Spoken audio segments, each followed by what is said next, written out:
नमस्कार, झारखंड समाचार में आप सबका स्वागत है। आइए जानते हैं झारखंड की तमाम छोटी बड़ी खबरों को। इससे पहले चैनल को सब्सक्राइब नहीं किया है तो प्लीज चैनल को सब्सक्राइब कर बेल आइकन को प्रेस कर दीजिए ताकि खबरों का अपडेट आपको मिलता रहे।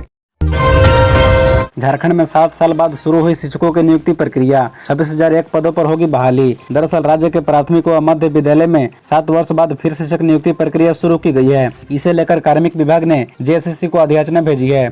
इसमें कहा गया है कि राज्य के प्रारंभिक विद्यालयों में सहायक आचार्य संवर्ग में नियुक्ति प्रक्रिया शुरू की जाए। विद्यालयों में कुल 26,001 पदों पर शिक्षकों की नियुक्ति होनी है। बता दें कि शिक्षा विभाग द्वारा भेजे गए प्रस्ताव में कहा गया है कि नियुक्ति की कार्यवाही झारखंड प्रारंभिक विद्यालय सहायक आचार्य संवर्ग नियुक्ति प्रोन्नति नियमावली के तहत होगी। बता दें कि जेएसएससी को भेजी गई अधियाचना के अनुसार 26,001 पद में से 12,869 पद झारखंड शिक्षा परियोजना परिषद के अंतर्गत कार्यरत पारा शिक्षक संविदा कर्मियों के लिए आरक्षित है, जबकि 13,102 पद गैर पारा अभ्यर्थियों के लिए है। बता दें कि प्राथमिक विद्यालयों में कक्षा 1 से 5 तक के लिए 11,000 और मध्य विद्यालयों में कक्षा 6 से 8 तक के लिए 15,001 शिक्षकों की नियुक्ति होगी। रिम्स में ब्लड के लिए अब नहीं भटकेंगे परिजन, बनेंगे 23 कलेक्शन सेंटर। दरअसल रिम्स में ब्लड जांच के लिए अब मरीज और परिजनों को विभाग का चक्कर नहीं लगाना पड़ेगा। ब्लड सैंपल लेने और उसे जांच सेंटर तक पहुंचाने की जिम्मेदारी रिम्स के पैरामेडिकल कर्मियों को होगी। भर्ती मरीजों को डॉक्टर राउंड देते समय जैसे ही जाँच का परामर्श देंगे, पैरामेडिकल कर्मी वहाँ पहुँच ब्लड का सैंपल ले लेंगे। सुबह सैंपल लेने के बाद शाम को जाँच रिपोर्ट की जिम्मेदारी भी मेडिकल कर्मियों की होगी। इसके लिए अस्पताल परिसर में 23 जगह चिन्हित किए गए हैं। वर्तमान में मरीज और परिजन ब्लड सैंपल लेकर जांच घर का चक्कर लगाते रहते हैं। बता दें कि वहीं ओपीडी परिसर में भी 2 से 3 ब्लड कलेक्शन सेंटर बनाया जाएगा। यहाँ ओपीडी में डॉक्टर द्वारा जांच का परामर्श देने पर ब्लड सैंपल देने की सुविधा होगी। सैंपल लेने के साथ साथ यहाँ पर रिपोर्ट भी मुहैया कराई जाएगी। उम्मीद है कि यह सुविधा जुलाई के प्रथम सप्ताह में शुरू हो जाएगी। इसको इसी महीना शुरू करना था, लेकिन पैरामेडिकल स्टूडेंट का सत्र खत्म होने के कारण यह शुरू नहीं हो पाया है। मानसून आते ही रांची जमशेदपुर का तापमान गिरा, अब भी तप रहा डाल्टनगंज।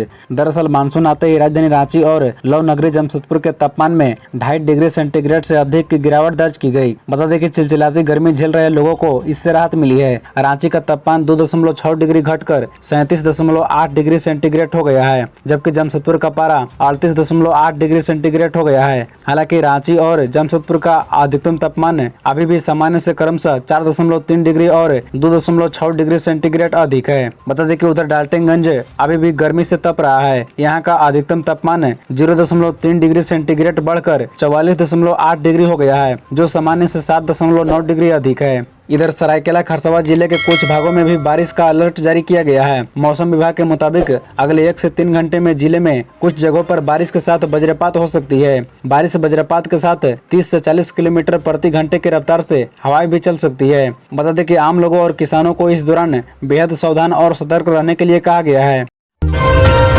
अब झारखंड में ही होगी शराब और स्पिरिट की रासायनिक जांच, बाहर भेजने की मजबूरी खत्म। दरअसल शराब और स्पिरिट की रासायनिक जांच अब झारखंड में ही होगी। राज्य में उत्पादक रसायन प्रयोगशाला नहीं होने की वजह से अब तक सभी प्रकार की शराब व स्पिरिट के रासायनिक जांच के लिए सैंपल दूसरे राज्यों स्थित प्रयोगशालाओं में भेजा जाता था। सोमवार को झारखंड की राजधानी रांची के काके रोड स्थित उत्पाद भवन में विभागीय सचिव विनय कुमार चौबे ने उत्पाद रसायन प्रयोगशाला का विधिवत उद्घाटन किया। बता दें कि पूर्व में शराब के स्पिरिट की जांच के लिए सैंपल अन्य राज्यों में भेजे जाने के कारण काफी समय लगता था, जिससे अनुज्ञाधारियों को कठिनाइयों का सामना करना पड़ता था। बता दें कि अब राज्य में उत्पाद रसायन प्रयोगशाला के क्रियाशील होने से सभी प्रकार की शराब, स्पिरिट व अन्य एल्कोहल युक्त द्रव्यों की रासायनिक जांच यहीं की जा सकेगी।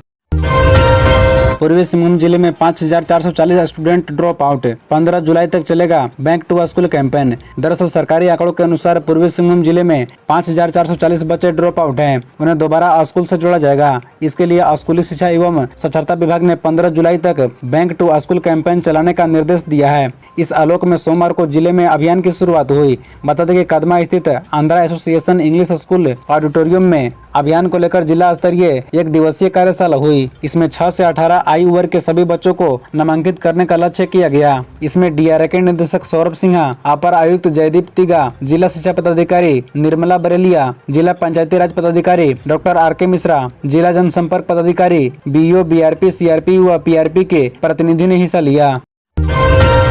60,000 लीटर पानी से भी ठंडा नहीं हुई कचरा डंपिंग साइट में लगी आग, आशीष ने किया यह दावा। दरअसल सोनारी के मरीन ड्राइव स्थित कचरा डंपिंग साइट में लगी आग पर काबू पाने का दावा आशीष ने किया है। रविवार की देर रात तक जमशेदपुर आशीष और फायर ब्रिगेड की टीम ने आग पर काबू पाने की बात कही। हालांकि धुआं अब भी निकल रहा है। आग बुझाने के लिए कचरा को हटाकर पानी का छिड़काव किया गया। बता दें कि एक अनुमान के अनुसार 60,000 लीटर पानी का छिड़काव किया जा चुका है, लेकिन अभी तक धुआं निकलना बंद नहीं हुआ है। बता दें कि जमशेदपुर आशीष के अनुसार शरारती तत्वों ने रविवार की दोपहर में आग लगाई थी। अब सवाल यह है कि सुरक्षा बंदोबस्तों के बावजूद ऐसा कैसे हो रहा है। यहाँ घेराबंदी नहीं है। बता दें कि एनजीटी में प्रशासन ने एरिया की घेराबंदी कराने व सुरक्षा की बात कही थी, लेकिन ऐसा कुछ नहीं हो पाया है।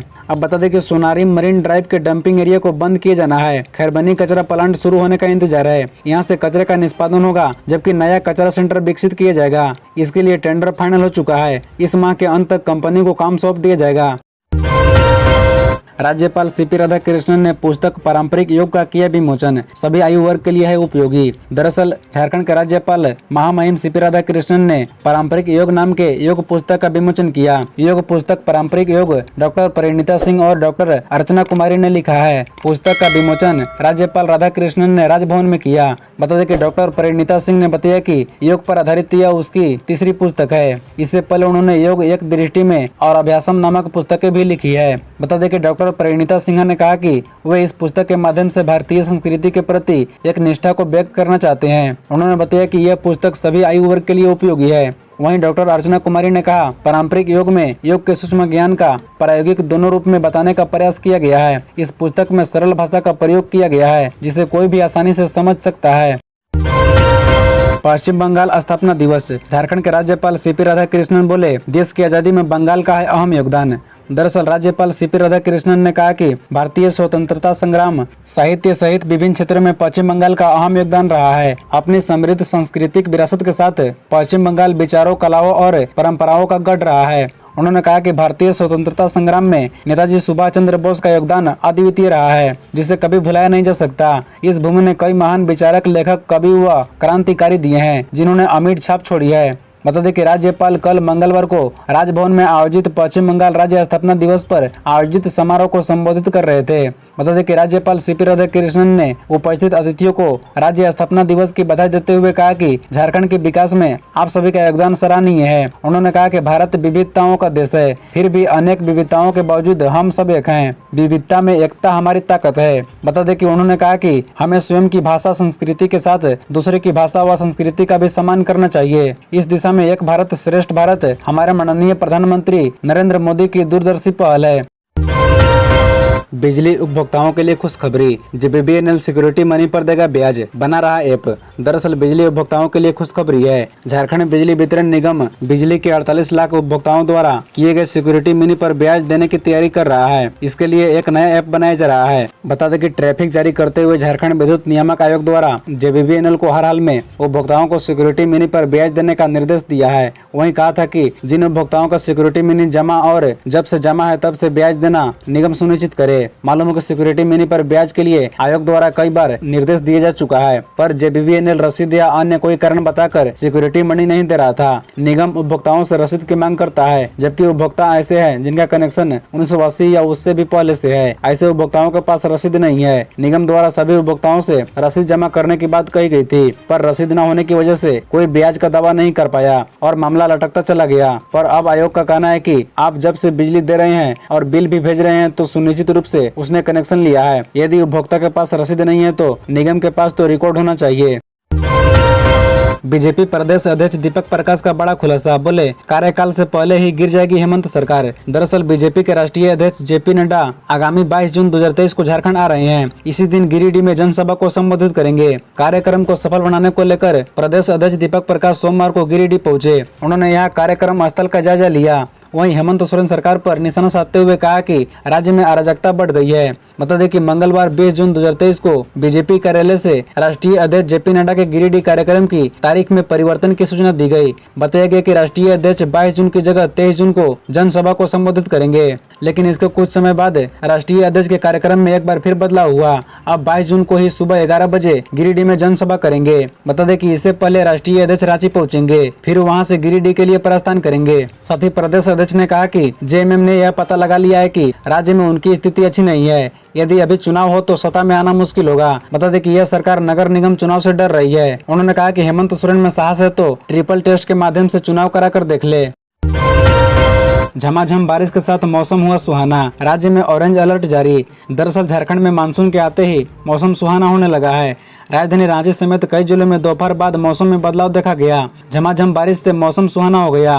मौसम केंद्र ने आगामी 22 जून 2023 तक राज्य में मध्यम से तीव्र मेघ गर्जन, वज्रपात और आंधी की प्रबल संभावना जताई है। इसको देखते हुए 3 दिनों के लिए राज्य में ऑरेंज अलर्ट जारी किया गया है। बता दें कि मौसम केंद्र की माने तो झारखंड में दक्षिण पश्चिमी मानसून के आगमन की प्रक्रिया जारी है। अगले 2 से 3 दिनों में राज्य के अधिकांश भागों में इसके फैलने की संभावना है। आपको बता दें कि 20 से 22 जून 2023 तक राज्य में मध्यम से तेज आवाज के साथ मेघ गर्जन और आंधी चलने की संभावना जताई गई है। इसको देखते हुए राज्य में ऑरेंज अलर्ट जारी किया गया है।